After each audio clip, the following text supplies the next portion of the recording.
Assalamualaikum warahmatullahi wabarakatuh.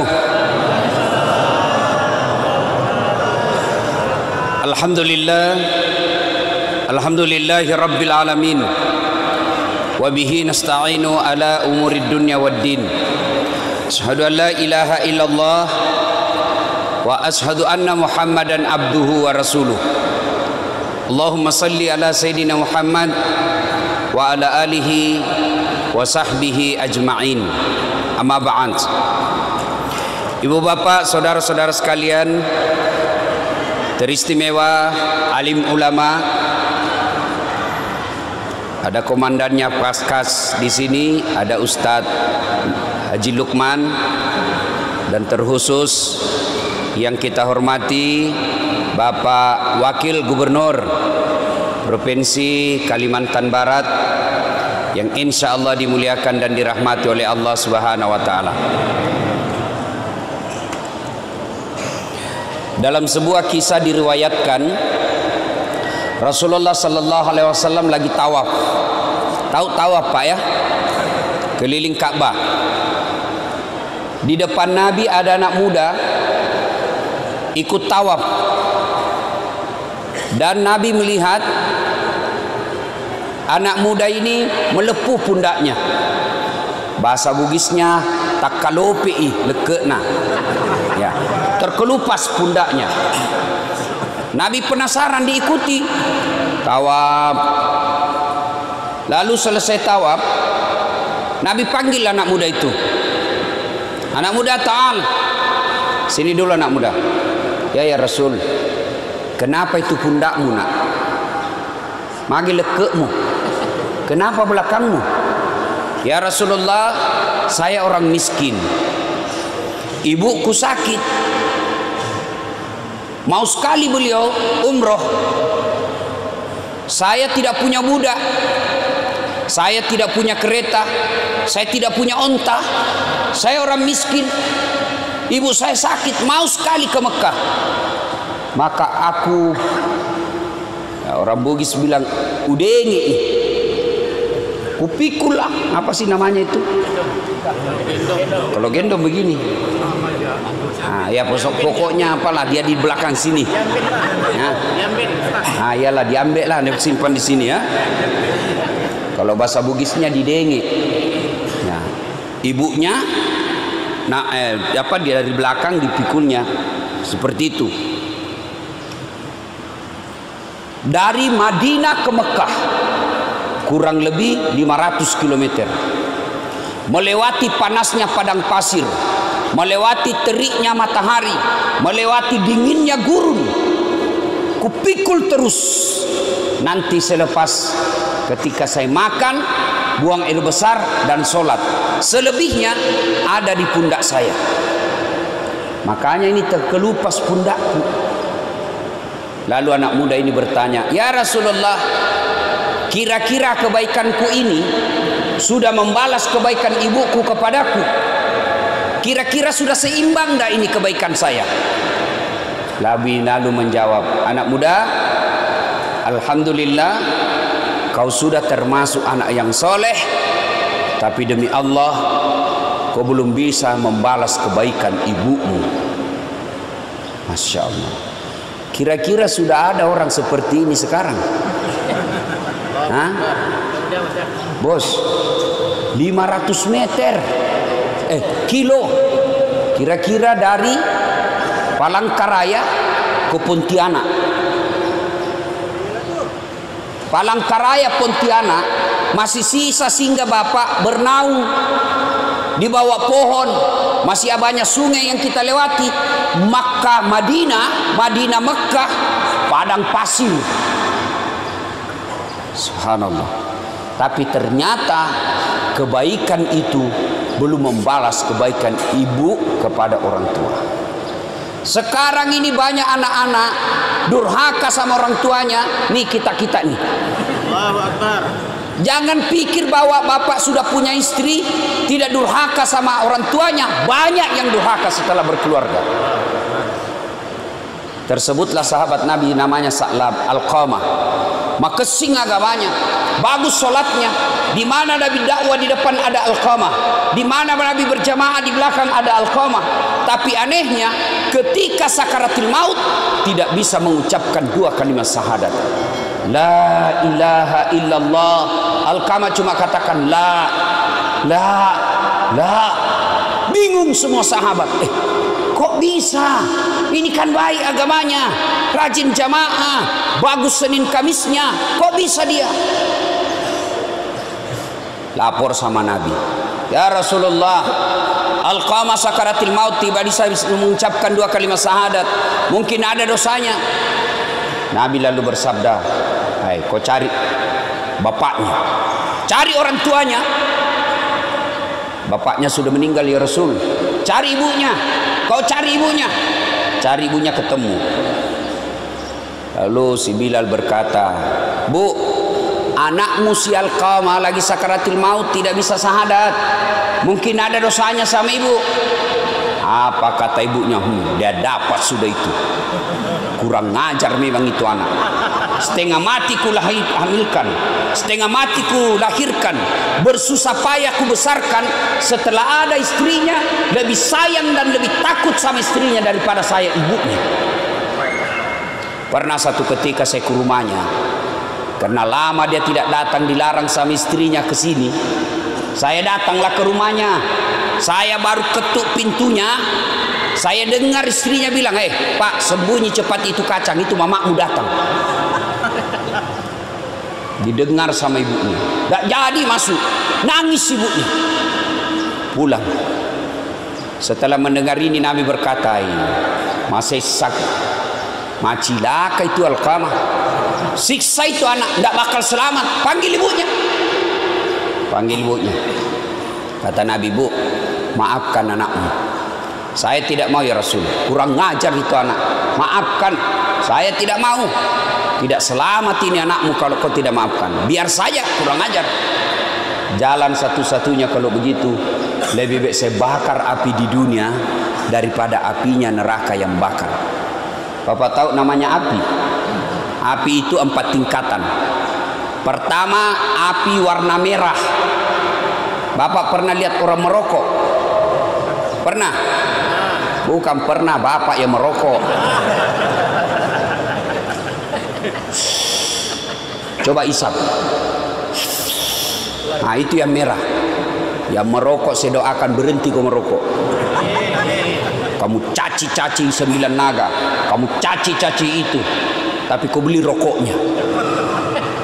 Kalau kau mau kasih bangkrut mereka, berhenti kau merokok.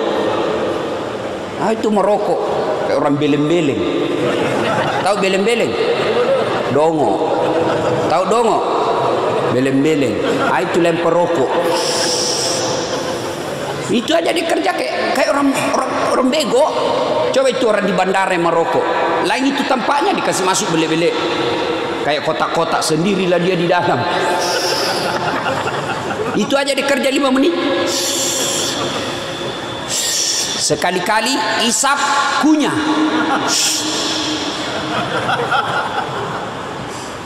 Dan kalian yang merokok, jangan kasih asap muka sama kami. Bagaimana caranya Ustaz? Kau bawa kantong kresek, rokok. Saya doakan kalian yang merokok berhenti.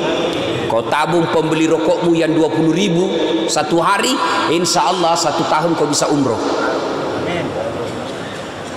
Itu warna merah. Dibakar 1000 tahun,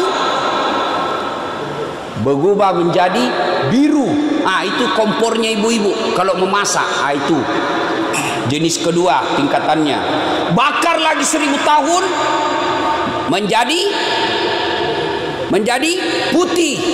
Itu apinya ditambang-tambang tembaga yang kasih memisahkan baja. Kayaknya ndak ada api memisahkan, terpisah. Bakar lagi 1000 tahun menjadi hitam. Ah, ini warna api neraka. Kata Nabi, lebih baik saya bakar api di dunia daripada apinya neraka yang bakar. Kata ibunya, silakan bakar saja. Nabi perintah, kumpulkan kayu, nyalakan, nyala besar. Nabi katakan, angkat, angkat. Pas mau dilempar masuk ke bara api, ibunya berteriak, tahan, tahan, tahan, jangan kau bakar anakku. Memang dia kurang ajar, durhaka, tapi kedurhakaannya tidak ada artinya ketimbang penderitaan saya melahirkan dia. Saksikan ya Muhammad, saya ampuni seluruh dosa-dosanya anakku. Ayat kasih mutuni, wak dampang mana nih dosanya? Jangan bakar, saya maafkan semua dosa-dosanya. Ternyata Nabi tanya, betul ibu maafkan? Betul ya Rasul. Letakkan dia. Setelah itu dengan bersusah payah mengucapkan La ilaha illallah Muhammadur Rasulullah, menghembuskan nafas. Alqamah, sahabat Nabi, hidup sesama dengan Nabi, didoakan oleh Nabi, tidak bisa selamat karena sakaratil maut, karena waktu dia hidup durhaka sama ibunya.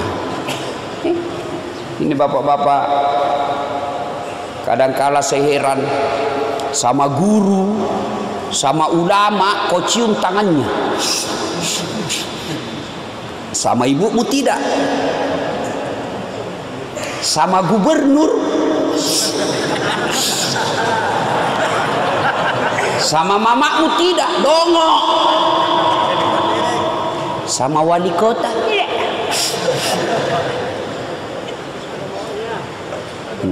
Coba, padahal tidak diajarkan, ciumlah tangan wali kotamu. Kenapa tidak ada berkah bagi mereka yang durhaka sama ibu bapaknya? Kenapa? Tuh tanya itu ibu, tanya itu ibu-ibu. Ibu-ibu masih ingat waktu melahirkan? Ada ndak ibu-ibu melahirkan senyum? Keluar kona. Mentang-mentang dia kaya, keluar nak.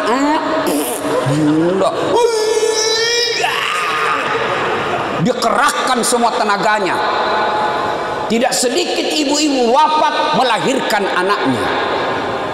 Saya baru-baru baca kisah kemarin. Berpuluh-puluh tahun setelah menikah tidak punya anak. Segala macam cara dilakukan, alhamdulillah hamil. Setelah hamil, konsultasi ke dokter. Setelah itu rahimnya alhamdulillah selamat.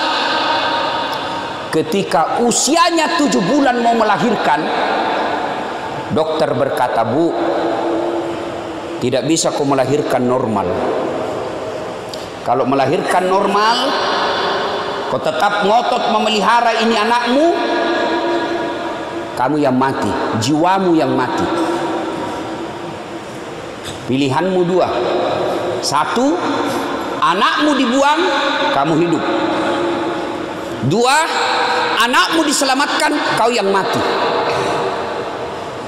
Suaminya sarankan sama dokter, tidak usah, biar istriku yang lanjut hidupnya. Tapi istrinya ngotot, biarkan saya melahirkan anakku. Begitu melahirkan, benar melahirkan, istrinya yang wafat. Sebelum meninggal ibunya, dia minta supaya dicium anaknya. Coba pengorbanannya ibu. Lihat sendiri tuh ibu-ibu hamil. Ibu-ibu masih ingat waktu hamil? Nah, ada ndak ibu-ibu hamil enak tidurnya? Masih ingat waktu ibu hamil? 9 bulan. Pernah ibu tengkurap? Usia hamilnya 5 bulan, mopak kok. 9 bulan itu ibu tidak tengkurap. 9 bulan. Bapak 1 minggu saja tidak tengkurap, pusing. Itulah ibu-ibu. Sudah lagi itu melahirkan, menyusui. Masih ingat waktu menyusui ibu? Waktunya tumbuh giginya.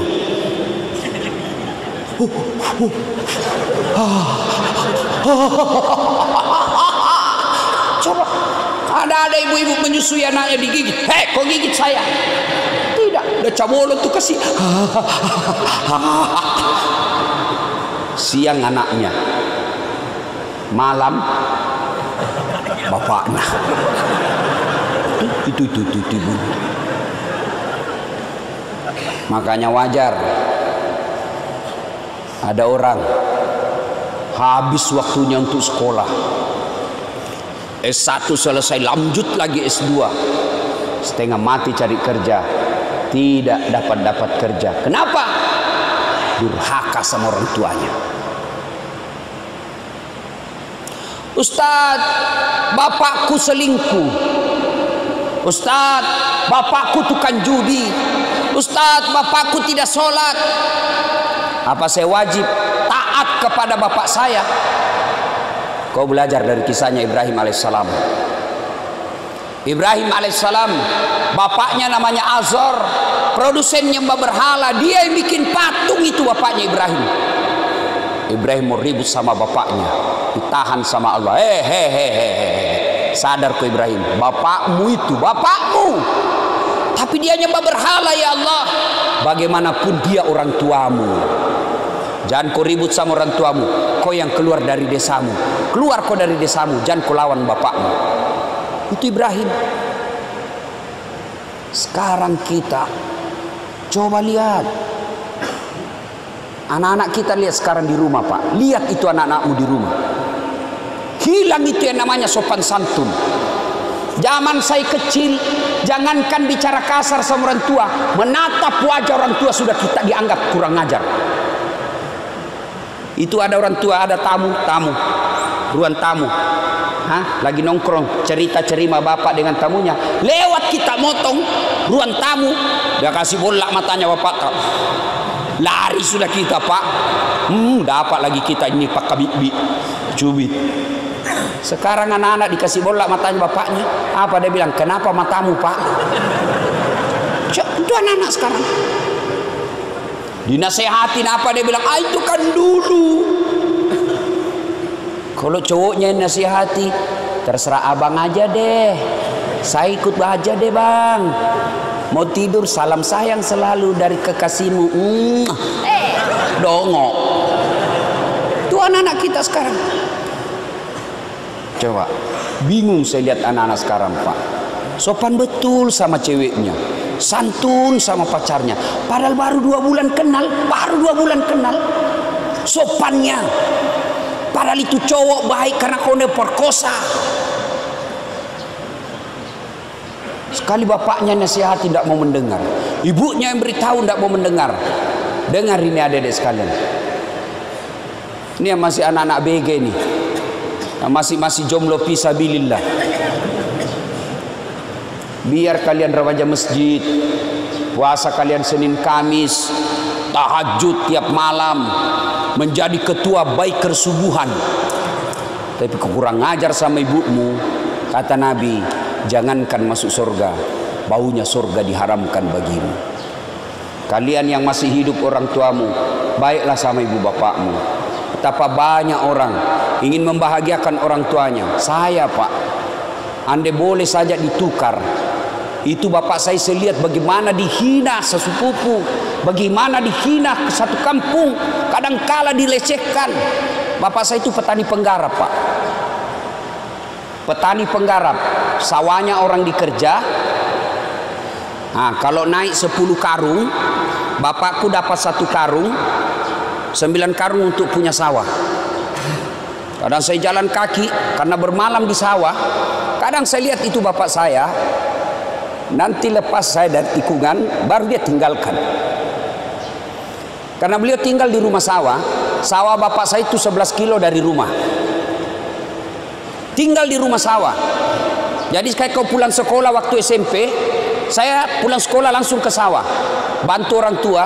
Nanti selesai sholat maghrib baru saya pulang. Begitu cintanya namanya orang tua kepada anaknya, dia tunggu itu anaknya hilang dari pandangan baru masuk rumah-rumah sawah. Kadangkala kita mau makan itu orang tua, mau disuap, dia sudah mau masuk di mulutnya, tapi dilihat anaknya apa dia bilang, kamu aja yang makan nak, bapak kenyang. Sayang, 1000 sayang bapak saya tidak sempat melihat saya seperti sekarang. Maka kalian yang punya orang tua, bodoh kalian kalau tidak memanfaatkan itu. Bodoh kalian kalau tidak memuliakan orang tuamu sekarang. Itu pintu masuknya surga. Itu pintu masuknya surga dengan segampang-gampangnya. Biarkan orang menghinamu, biarkan kau kontrak-kontrak rumah, biarkan pekerjaanmu seadanya, tapi kau muliakan orang tuamu. Itu yang membuat kamu gampang masuk surga. Biar tinggi pangkatmu, duitmu banyak, tabunganmu bermiliar-miliar, tapi kau lalaikan orang tuamu, demi Allah kau tidak akan masuk surga. Kenapa kalian yang masih punya orang tua tidak memanfaatkan itu? Ladang surga itu orang tuamu. Apalagi kalian yang sakit ibu bapakmu, itu Allah sayang kalian. Dia sayang kau Tuhan, nah kasih kau pintu gampang masuk surga. Lalu kenapa ketika orang tuamu sakit kau mengeluh? Tidak semua orang, tidak semua anak dikasih cobaan melawat orang tuanya. Kalian kembali kalau masih hidup orang tuamu, muliakan orang tuamu meskipun dia tidak sholat. Imma yablughanna indakal kibra ahaduhuma aw kilahuma fala taqul lahumā uff wa la tanharhumā wa qul lahumā qawlan karīmā. Apabila kedua orang tuamu sudah dalam pemeliharaanmu, sudah tua dalam pemeliharaanmu, jangan kau berkata saja dilarang, ajak mubalai. Jangan kau bantah orang tuamu. Itu perintah Quran, bukan perintah ulama, perintah Quran. Jangan kau berkata kepadanya. Wala tanharhuma wa qul lahumā qawlan karīmā. Berkata-katalah dengan qawlan karīmā, kata-kata yang mulia. Ustaz, sakit ibuku sudah 2 tahun. Ladang amal bagi kalian. Bisa jadi kalian 5 bersaudara, sakit ibumu, ada orang di antara 5 ini dia gunakan untuk masuk surga secepatnya. Ada juga yang membuat gara-gara sakit ibunya lebih gampang dia masuk neraka. Urus saja masing-masing. Sakit ibu, barangkali yang pejabat tidak punya waktu, sayangi ibumu dengan ongkos biayanya, urus biayanya. Kalian yang pengangguran, sakit ibumu, raih pintu surga karena waktumu lebih banyak. Urus itu, fisiknya, angkat, bawa dia ke toilet. Ketika kau mengeluh, bikin repotin orang tua, hancur semua kau punya amal. Ingat, dalam Al-Quran ada 3 perintah serangkai, yang artinya tidak diterima perintah yang satu apabila perintah yang lain tidak dilaksanakan. Apa gerangan perintah serangkai itu? Satu di antara 3 itu, aniskurli wali walidaik. Bersyukurlah engkau kepada Allah, tapi jangan lupa muliakan orang tuamu. Orang yang bersyukur kepada Allah tapi mendurhakai orang tuanya, tolak itu syukurmu kepada Allah. Nabi kan pernah ditanya, ya Rasulullah, setelah Allah dan Rasulnya saya taati, setelah saya berbuat kepada Allah dan Rasulnya saya berbuat baik, siapa yang saya taati ya Rasul? Ibumu. Setelah itu siapa? Ibumu. Setelah itu siapa ya Rasul? Ibumu. Setelah itu siapa? Bapakmu. 3:1. Kenapa ibu 3 kali? Ternyata kalau kita pelajari, kenapa ibu 3 kali disebut? Karena ada 3 kelebihan ibu yang tidak dimiliki bapak. 1, hamil. Ada di sini pernah hamil? Paling kita menderita kalau ngidam. Iya toh? Ada di Makassar, Ustaz, apa doanya supaya berhenti ngidam istriku? Saya bilang, ngidam apa istrimu?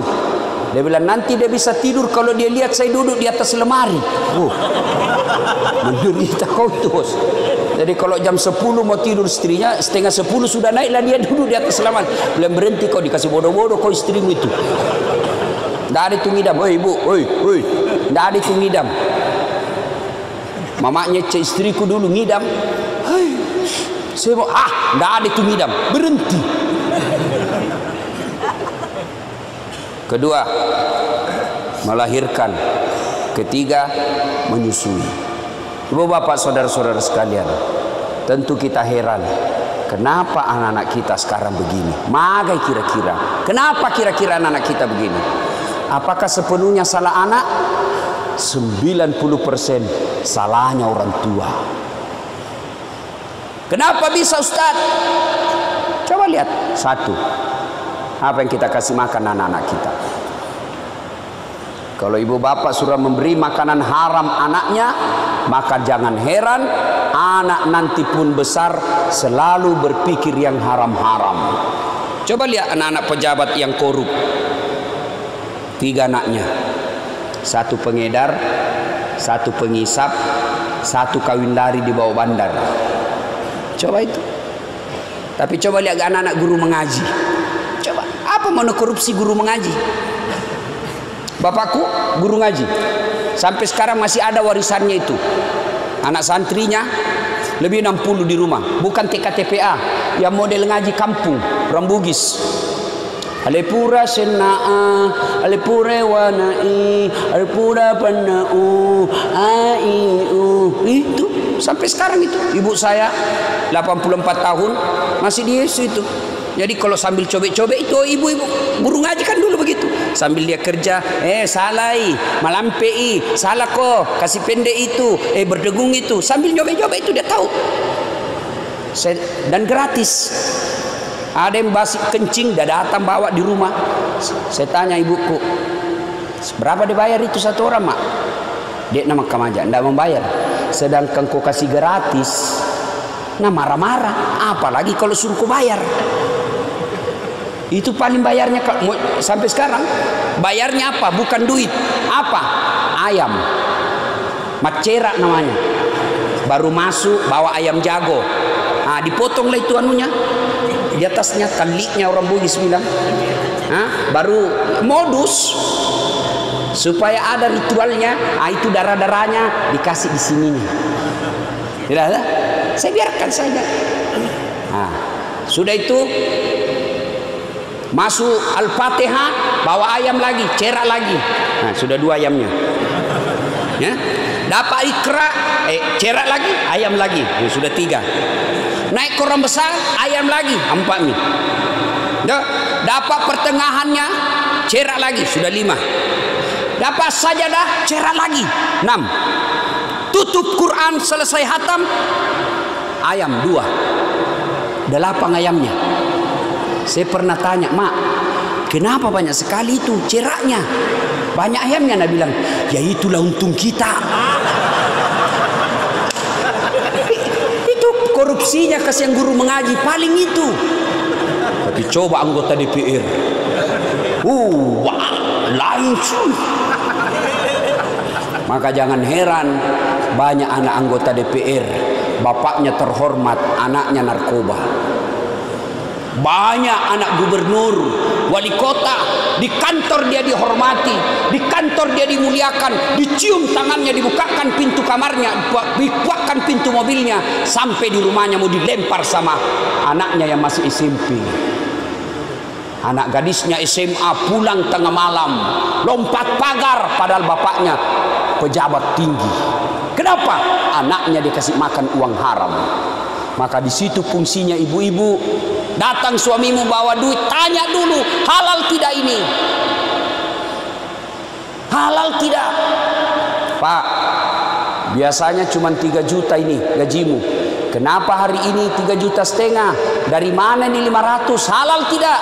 Kalau halal kasih masuk. Kalau haram tidak mau. Kalau kau mau mencuri, kau aja yang makan. Itu baru istri yang hebat. Bisa ibu? Bisa. 500.000 bisa, 15 juta bengkok mukamu. Ya? 2. Cara didik anak. Belajar di surah Luqman. Ayat 14 dan seterusnya. Ya bunayya, la tusrik billah. Jangan kau serikatkan Allah.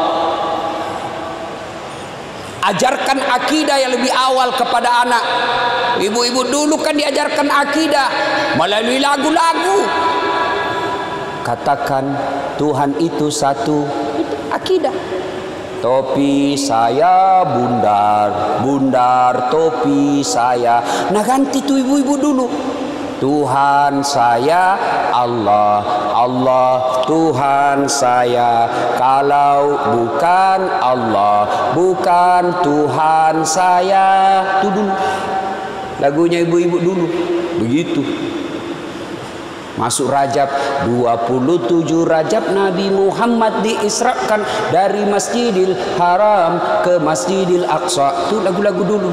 Kalau lagu-lagunya ibu-ibu sekarang, la la la la la la, panggil aku si Jablay, abang jarang pulang, aku jarang dibelai. Itu. Sudah, karena waktu yang terbatas. Pertanyaan, Ustadz, saya ini baru hijrah. Orang tua dulu saya permalukan. Tidak pernah itu. Orang tua saya teteskan air matanya. Tapi tidak sempat saya melihat saya sekarang hijrah. Sudah di alam kubur ibu bapak saya. Bagaimana cara saya berbuat baik? Satu, doakan orang tuamu. Apa doanya? Sederhana. Allahumma gfirli wali walidayya warhamhuma kama rabbayani shaghira. Itu. Saya tidak hafal itu Ustaz. Tidak usah kau bahasa Arab. Bahasa Indonesia saja. Tidak ada kewajiban berdoa pakai bahasa Arab. Daripada kau bahasa Arab salah ucap, salah sebut, tidak tahu artinya, bingung malaikat. Dia bilang malaikat, apa maksudnya ini apa? Dia mau doakan mamanya, dia doa minta hujan. Bingung kan malaikat. Tidak usah bahasa Arab. Ya Allah, ampuni dosa kedua orang tuaku, terima amal ibadahnya, lipat gandakan segala kebaikannya, lapangkan kuburnya, jadikanlah kuburnya menjadi taman-taman surga. Daripada kau bahasa Arab tidak tahu. Boleh juga bapak berdoa begini, ya Allah, engkau sudah tahu apa yang ku mau, kabulkan. Selesai. Daripada banyak juga kesalahan kita yang ada pembaca-baca doa di kuburan. Banyak kan yang baca-baca doa di kuburan. Ternyata setelah saya dengar-dengar, banyak yang tidak tahu bahasa Arab.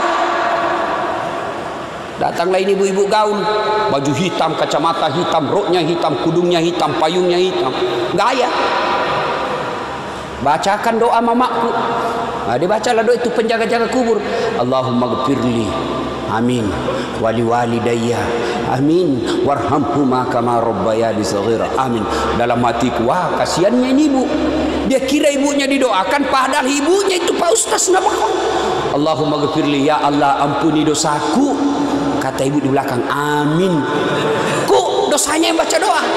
Wali walidayya, kedua orang tuaku, amin. Dosanya yang baca doa. Sudah dikasih duit, dikasih pisang, suruh doakan mama kita, mamanya dia doakan.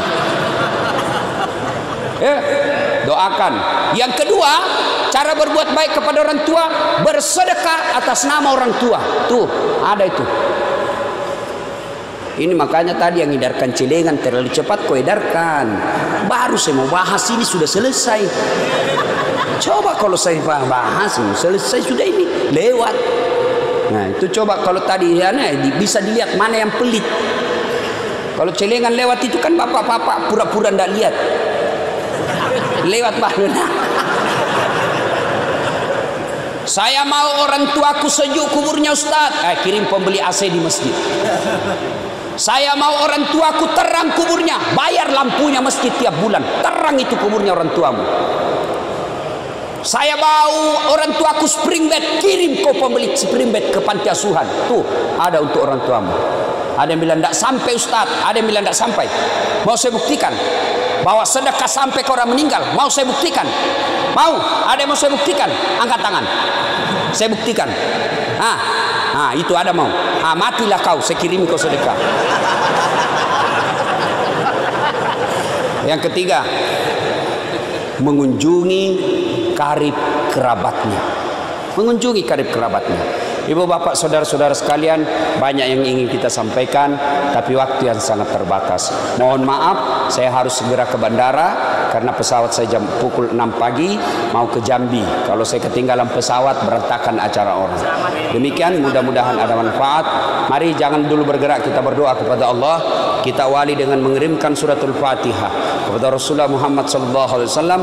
Khasiat dan keutamannya kita ikhlaskan untuk orang tua kita masing-masing, baik yang sudah arwah maupun yang masih sehat, terutamanya lagi yang lagi berbaring sakit. Ila hadratin Nabi Mustafa Muhammad SAW. Ayo kita Fatihah untuk orang tua kita masing-masing. Al-Fatihah. A'udzubillahi minasyaitonir rajim. Bismillahirrahmanirrahim. Iyyaka na'budu wa iyyaka nasta'in. Ihdinas siratal mustaqim, siratal ladzina an'amta 'alaihim. A'udzubillahi minasyaitonir rajim. Bismillahirrahmanirrahim. Allahumma shalli ala sayyidina Muhammad wa ala ali sayyidina. Allahumma ighfir lil mu'minina wal mu'minat wal muslimina wal muslimat al ahya'i minhum wal amwat innaka sami'un qaribun mujibud da'wat wa qadiyal hajat. Ya Allah, ya Rabbi, ya Karim, yang Maha Pengampun, ampuni kami sekiranya ada di antara kami anak yang pernah meneteskan air mata orang tuanya, anak yang pernah menghina orang tuanya, anak yang pernah mengecewakan orang tuanya. Ampuni kesalahan kami, ampuni kebodohan kami, dan yang lebih penting ya Allah, berikan kami umur yang panjang, berikan kami rezeki yang cukup agar kami bisa membahagiakan sisa hidup orang tua kami, agar kami bisa umroh dan haji bersama orang tua kami ya Allah. Kami ikhlas menghadap kepadamu setelah Engkau berikan kesempatan kepada kami untuk membalas segala kebaikan orang tua kami. Jangan Engkau panggil ruh kami, jangan Engkau hadapkan kami menghadapi sakaratul maut sebelum kami membahagiakan orang tua kami, sebelum kami sempat membahagiakan sisa hidup orang tua kami ya Allah. Ya Allah, ampuni kami sekiranya ada di antara kami anak yang pernah meneteskan air mata orang tuanya, anak yang pernah mempermalukan orang tuanya, anak yang pernah mengecewakan orang tuanya, dan orang tuanya tidak sempat lagi melihat anaknya ya Allah. Orang tuanya telah berada di alam kubur ya Allah, tidak sempat mohon maaf anaknya kepada orang tuanya ya Allah. Ampuni kesalahan kami, ampuni kebodohan kami, ampuni kehilapan kami. Jangan Engkau hukum orang tua kami atas dosa yang kami lakukan, jangan Engkau azab orang tua kami atas maksiat yang kami lakukan ya Allah. Ampunilah kebodohan kami ya Allah. Ya Allah yang memberi hidayah dan petunjuk, berikan hidayah kepada anak kami ya Allah, berikan hidayah kepada anak kami ya Allah. Jangan Kau biarkan anak kami larut dalam maksiat, jangan Kau biarkan larut dalam maksiat melaksanakan dosa dan kesalahan ya Allah. Bimbing dan tuntun anak-anak kami ya Allah. Allahumma ghfir lana, Allahumma ghfir lana, Allahumma ghfir lana wali walidaina warhamhuma kama rabbayana shaghira. Rabbana la tuzigh qulubana ba'da idh hadaitana wa hab lana min ladunka rahmah innaka antal wahhab, innaka antal wahhab. Allahumma inna nas'aluka salamatan fid din, salamatan fid dunya wal akhirah, wa afiatan fil jasadi, wa siyadatan fil ilmi, wa barakatan fil rizq, wa taubatan qablal maut, wa rahmatan indal maut, wa maghfiratan ba'dal maut. Allahumma hawwin alaina fi sakaratil maut, wa najatan minan nar wal afwa indal hisab. Rabbana la tuzigh qulubana ba'da idh hadaitana wa hab lana min ladunka rahmah innaka antal wahhab. Rabbana atina fid dunya hasanah wa fil akhirati hasanah wa qina adzabannar.